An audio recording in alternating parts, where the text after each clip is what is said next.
오늘도 새로운 시간, 새로운 삶의 장을 열어주신 하나님을 찬양합니다. 이 아침에 주께 나와 기도하는 주의 모든 권속들, 그들의 기도를 연락하시고 그들의 마음에 찾아가시며 함께하여 주시옵소서. 그들의 하루의 삶 동안에 그들과 동행하여 주시옵소서. 저희에게 두시는 주님의 뜻에, 또 주님의 소원과 주님의 마음에 저희가 민감하게 하여 주시옵소서.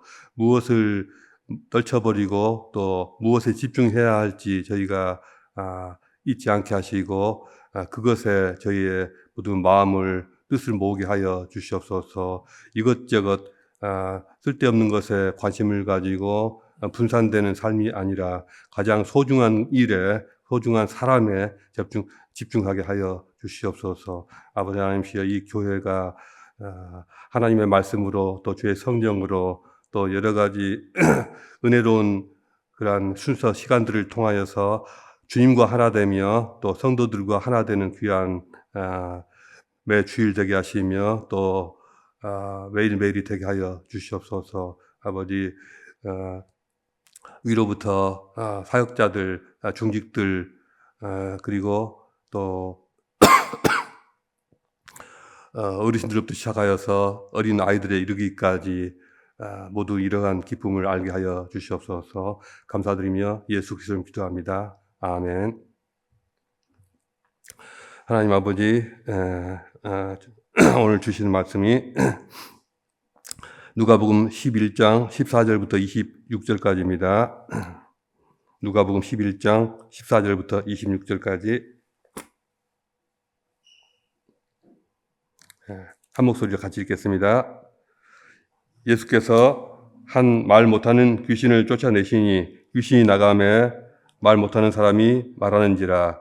우리들이 놀랍게 여겼으나 그 중에 더러는 말하기를 그가 귀신의 왕 바알세불을 힘입어 귀신을 쫓아낸다 하고, 또 더러는 예수를 시험하여 하늘로부터 오는 표적을 구하니 예수께서 그들의 생각을 아시고 이르시되 스스로 분쟁하는 나라마다 황폐하여지며 스스로 분쟁하는 집은 무너지느니라. 내 말이 내가 바알세불을 힘입어 귀신을 쫓아낸다 하니 만일 사탄이 스스로 분쟁하면 그의 나라가 어떻게 서겠느냐. 내가 바알세불을 힘입어 귀신을 쫓아내면 너희 아들들은 누구를 힘입어 쫓아내느냐. 그러므로 그들이 너희 재판관이 되리라. 그러나 내가 만일 하나님의 손을 힘입어 귀신을 낸다면 하나님의 나라가 이미 너희에게 임하였느니라. 강한 자가 무장을 하고 자기 집을 지킬 때에는 그 소유가 안전하되, 더 강한 자가 와서 그를 굴복시킬 때에는 그가 믿던 무장을 빼앗고 그의 재물을 나누느니라. 나와 함께 하지 아니하는 자는 나를 반대하는 자요, 나와 함께 모으지 아니하는 자는 해치는 자니라. 더러운 귀신이 사람에게서 나갔을 때에 물 없는 곳으로 다니며 쉬기를 구하되 얻지 못하고 이에 이르되 내가 나온 내 집으로 돌아가리라 하고 가서 보니 그 집이 청소되고 수리되었거늘 이에 가서 저보다 더 악한 귀신 7을 데리고 들어가서 거하니 그 사람의 나중 형편이 전보다 더 심하게 되느니라. 오늘 나눌 말씀의 제목은 이별은 철저하게, 하나됨은 굳건하게입니다. 이별은 철저하게, 하나됨은 굳건하게. 여러분, 우리가 우리 자신의 삶을 가장 잘 성공적으로 꾸려 나갈 수 있는 그러한 비결이 뭐라고 생각하십니까? 뭐 여러 가지 말씀을 하실 수 있겠죠. 근데 저는 이렇게 표현하고 싶습니다. 나에게 가장 소중한 일, 중요한 일, 그것에 집중하고 나에게 중요하지 않은, 별로 의미가 없는 불필요한 소모적인 그런 것들을 다 제거하고 치워버리는 것. 가장 필요한 것에 집중하는 것. 또 필요한 사람에게 집중하고 지워버려야 할 그러한 과거의 기억들은 빨리 지워버리는 것. 이것이 아닐까 생각됩니다. 반대로 쓸데없는 것에 자꾸 얽매여서 그런 것들에 기를 빨리고 에너지가 빨리고 정작 중요한 일에 모든 것을 쏟아붓지 못한다면, 집중하지 못한다면 그 사람의 삶은 그야말로 이것도 저것도 아니고 지리멸렬하다가 이렇게 그저 그렇게 끝난 게 아닌가 생각됩니다. 어떤 사람이 자신을 힘들게 하는 그런 나쁜 남자 또는 나쁜 여자, 거기에 얽매여 있다가 그 관계에서 이제 벗어나게 되었는데, 벗어났다고 생각했는데, 어느 순간 다시 한번 그 사람한테서 내가 연락하고 있다. 그러면 어떨까요? 담배를 끊기로 했는데, 어느새 보니까 또 내가 담배를 불을 붙이고 있네. 또, 다이어트를 결심했는데, 밤늦게 나도 모르게 라면을 끓여서 먹고 있네? 내가 왜 이러고 있지? 자, 이런 경우 종종 있지 않습니까? 우리는 쉽게 끊어내야지 하는 결심은 또 그런 말은 쉽게 하지만 실제로 완벽하게 끊어내지 못하는 경우가 참 많지 않습니까? 이런 일은 영적 세계에서도 일어납니다. 영적 세계에서도 그렇게 끈적끈적하게 달라붙는 것들이 있습니다.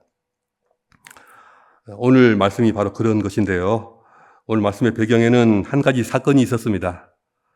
예수께서 벙어리 귀신 들린 한 사람을 고치셨어요. 그런데 그것을 보고서 어떤 유대인들이 아마도 일부 바리새인과 또 서기관들이 아닐까 싶은데요.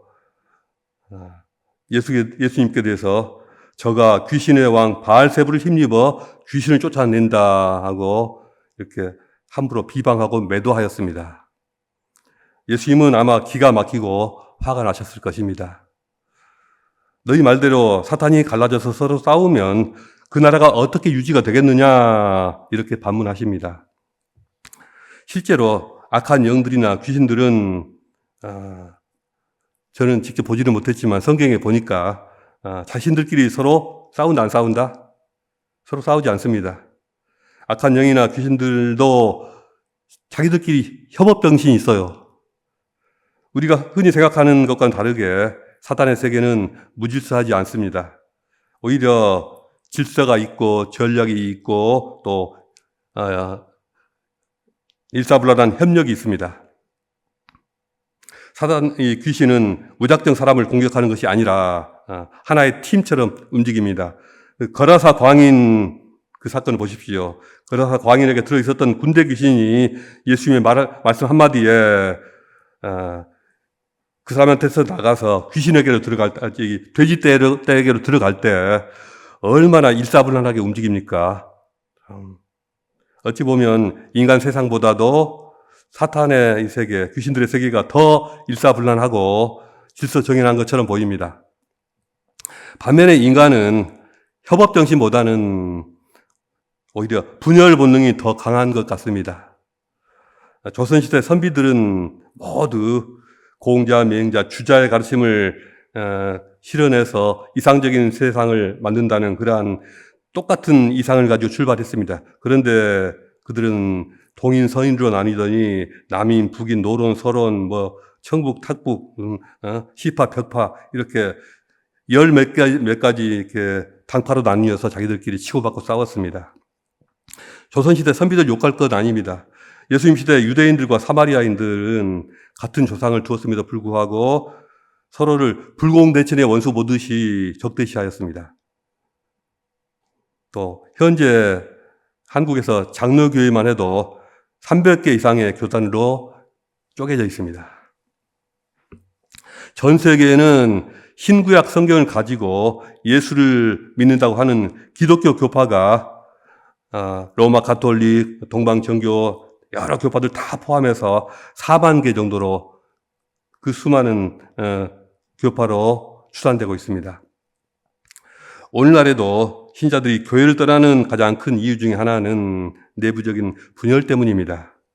우리가 한 마음으로 연합하지 못하면 결국 모든 것들이 다 교회가 되었던 어떤 공동체가 되었던 결국 스스로 약해지고 다 무너질 수밖에 없습니다.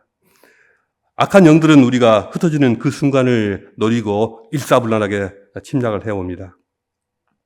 아마도 예수님의 마음에는 같은 편이 되어야 할 이 유대인들이 가장 하나님의 말씀을 잘 알고 또 하나님을 곁에서 섬기는 그 유대인들이 이렇게까지 당신을 원수 대하듯이 비난하고 적대시하는 것을 보시고 아마 마음이 많이 힘드셨을 것입니다. 정말 많이 훈련되고 많이 배웠고 그 사람들이 먼저 예수님께 와서 같은 편이 돼서 일사불란하게 같이 공동의 목표를 가지고 움직여야 될 텐데 그 사람들이 먼저 떠나고 먼저 적대시하고 이러니 얼마나 답답하셨을까요? 23절은 물론이고 그 이후에 하신 모든 말씀도 예수님을 이유 없이 매도하고 비난한 이 유대인들에게 하시는 말씀입니다. 23절에서 나와 함께하지 아니하는 자는 나를 반대하는 자요 나와 함께 모으지 아니하는 자는 해치는 자니라 이렇게 말씀하십니다. 영적인 세계에는 이 두 가지 세계밖에 없습니다. 자동차 기어에는 전진도 있고 또 후진도 있고 또 중립도 있습니다. 중립 상태가 있지만 예수님을 따르는 그런 상태와 따르지 않는 그런 상태 사이에는 그 중립 기어라는 것이 없습니다. 영적 세계에서 중립지대란 없고요. 예수님을 선택하지 않으면 결국 다른 악한 영의 사탄의 영향 아래로 다시 돌아가게 됩니다. 그리고 그렇게 자신은 중립지대에서 논다고 생각했는데 거기서 어정쩡하게 떠돌다가 하나님을 떠난 인간은 결국 쉽게 내적 분열로 인해서 타락을 경험할 수밖에 없습니다. 예수님은 그들을 비유하기를 악한 영으로부터 구원받았지만 다시 돌아온 귀신의 무리에 사로잡힌 그런 사람으로 비유하셨습니다. 귀신이 떠난 후에 그 사람의 상태는 잠시 괜찮아 보였습니다. 청소되고 정리되고 깨끗해졌기 때문입니다. 그러나 다 치워지고 깨끗하게 비어있는 것이 오히려 문제가 되었습니다. 귀신이 얼마 후에 잠시 그곳에 들렸다가 우와 정말 깨끗하게 치워졌네 개꿀 하면서 얼른 가서 자기 친구들을 데려와서 그 공간에 차지하였습니다. 결국 그 사람의 마지막 상태가 처음보다 훨씬 더 악화되고 말았습니다. 처음에 악한 영이 떠났을 때만 해도 이제는 다 해결되었구나 더 이상 아무 문제 없겠지 이렇게 생각했을 텐데 그것으로 끝이 아니라는 것입니다. 바로 이것이 예수님을 매도하고 비난했던 바리새인과 또 율법학자들의 영적인 상태였습니다. 그들도 처음에는 율법을 배우고 하나님을 섬기면서 기쁨도 느꼈을 것이고 깨달음의 어떤 환희도 있었을 것이고 또 이만큼이라도 하나님을 알았을 것입니다. 그러나 그 마음이 하나님으로 다 채워지지는 않은 상태였습니다. 그러다가 예수님의 말씀을 듣게 되었고 또 모든 기적을 직접 보게 되었을 때 엄청 놀랐겠죠. 충격을 받았겠죠. 그럼에도 불구하고 그분을 인정하지 않고 중립 상태에 머물렀습니다. 처음부터 아니라고 그렇게 하지는 못하고 그러나 믿지도 못하고 말하자면 얼마간의 관심은 있었지만은 그분을 믿고 따르기에는 자존심도 허락하지 않고 자신들이 가지고 있는 모든 기득권을 다 포기해야 되니 도저히 할 수는 없고 그래서 영적인 중립 상태에 머물러 있었습니다. 그래서 그들의 마음은 여전히 텅 빈 상태였던 것입니다. 그러다가 예수님의 말씀과 그들의 어떤 기존의 고정관념이 자꾸 부딪히게 되고 충돌하게 되고 안 맞게 되니 갈등이 일어나다가 나중에는 예수님을 바알세불의 졸개라고 그렇게까지 비난하기에 이르렀습니다. 그래도 처음에는 예수님을 단순한 어떤 랍비다 또는 선지자라고 이렇게 여기기도 했는데 그런 기본적인 존중마저도 다 사라지고 처음보다 훨씬 더 악한 상태로 그들이 빠지게 된 것입니다.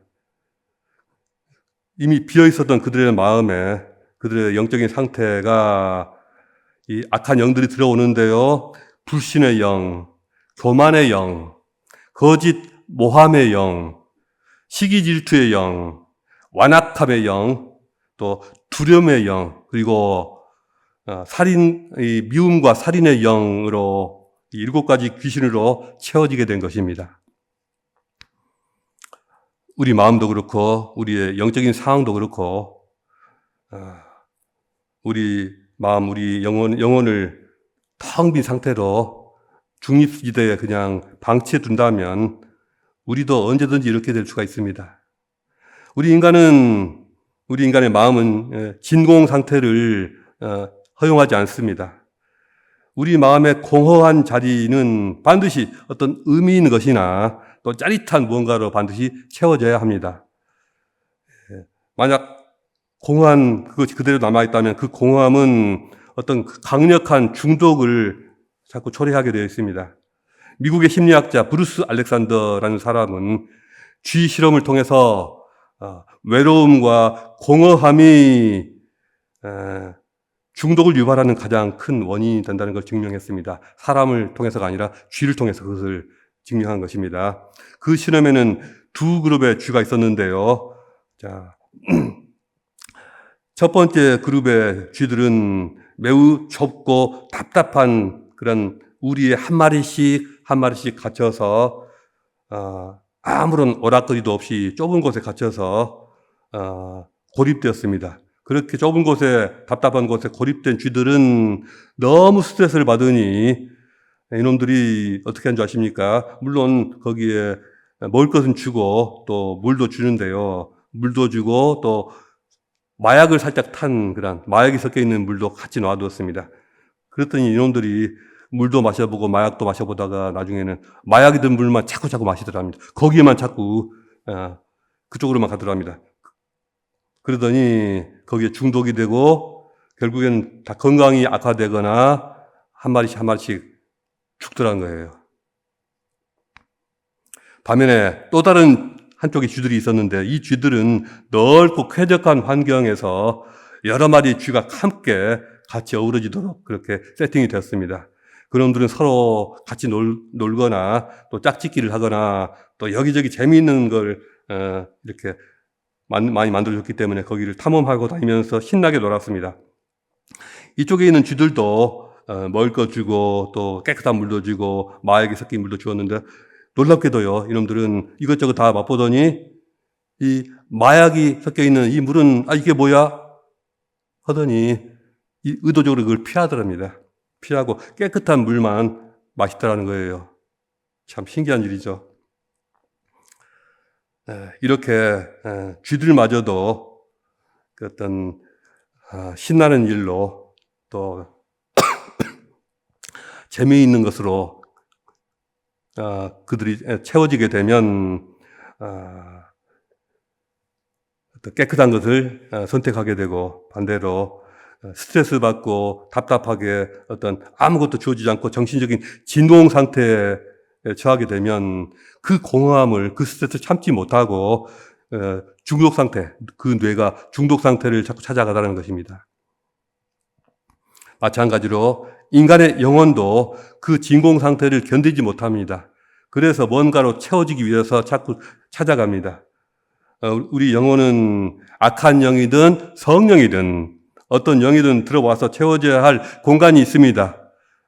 무언가로 채워져야 합니다. 만약 성령이 그것을 채우시지 못하면 악한 영이 와서 그것을 채우게 되어 있습니다.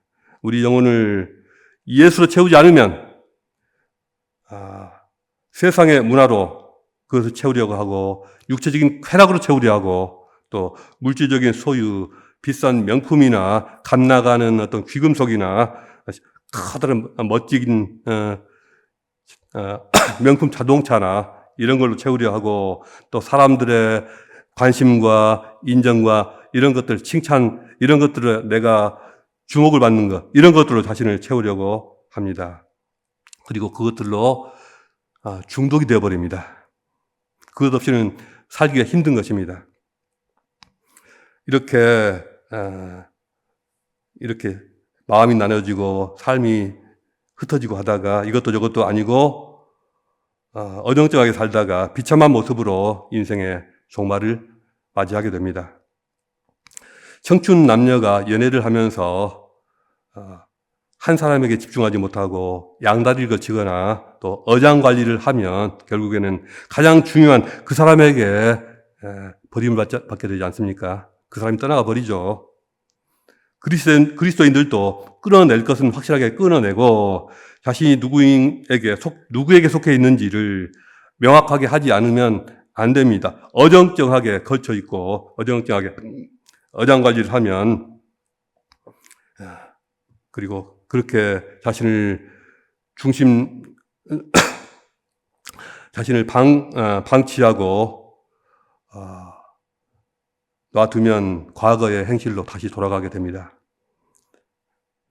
그렇게 되돌아가면 과거보다 훨씬 더 악한 영에 사로잡히게 될 것입니다.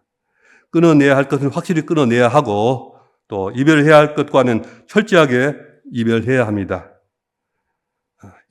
어떻게 하면 악한 영과 철저하고 완벽하게 결별할 수 있을까요? 가장 먼저 이 정도는 괜찮아. 이게 뭐가 문제가 돼? 이건 내가 큰 죄를 짓는 것도 아니고 잠시 즐겁다는 거잖아. 이런 생각을 먼저 버려야 합니다. 이 정도는 괜찮아 라고 생각하면서 중립지대에 머무르려고 하면 자신도 모르게 점점 그것에 중독이 돼서 과거보다 더 악한 상황에 빠져들게 되는 것입니다. 자신의 일상의 작은 선택들을 꼼꼼하게 점검해 보아야 합니다. 완벽한 이별을 해야 한다면 그것은 뭐냐? 돌아갈 다리를 태워버리고 아예 여지를 주지 않는 것입니다. 그러나 문제는 우리가 어떤 죄나 어떤 잘못된 삶의 방식이나 나쁜 습관을 한번 끌어낸다고 해서 그것으로 끝이 아닌 것입니다. 그 다음이 더 중요하다는 것입니다. 그 다음 행동이 없으면 우리의 악한 것들이 몇 배로 더 커져서 나에게 되돌아오기 때문입니다. 우리는 세상에 죄악된 것을 끊어내야 한다는 사실은 잘 알지만 그럼 그 빈자리를 어떻게 채울 것인가? 그것에 대해서는 깊이 생각하지 않습니다. 나쁜 습관을 버려야 한다는 말을 듣지만 그 대신 어떤 좋은 습관을 가질 것인가에 대해서 깊이 고민하지 않습니다. 단순히 이제부터 이걸 안 해야지 이렇게 다짐하는 것만으로는 해결되지 않습니다. 뭔가를 끊어냈다면 그 다음에 내가 무엇으로 채울 것인가, 이것이 더 중요합니다. 우리는 그 빈자리를 영적인 것들로 채워야 합니다. 선한 일들로 채워야 합니다. 기도와 찬양으로 채우지 않으면 걱정과 불안이 다시 몰려옵니다. 말씀으로 채우지 않으면 세상의 가치관이 다시 돌아오고 또다시 자신의 감정대로 이리저리 휩쓸려 살게 됩니다.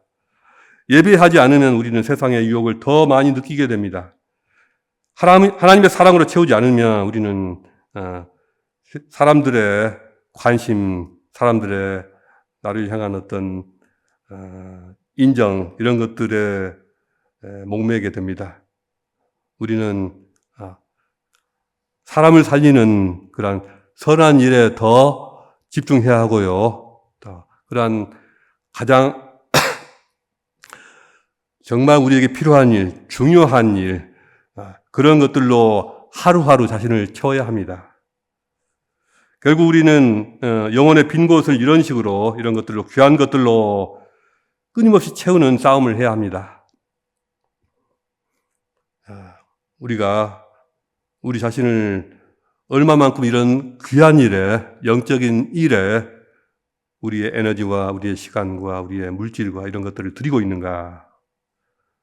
또 내 입술에서 나오는 말은 무엇을 위한 말들인가? 지금 내 생각과 내 감정은 정말로 하나님이 기뻐하실 만한 것들인가? 우리 신앙의 동지들과 함께하는 시간이 얼마나 되는가? 내가 누구와 같이 많이 어울리는가? 과거의 죄와의 이별은 철저해야 하고요. 또 예수 그리스도와의 하나됨은 더욱 강력해져야 합니다. 하나님과 함께 하지 않으면 결국 우리는 약해지고 흩어질 수밖에 없습니다. 외롭게 혼자 있는 신앙은 쉽게 무너집니다.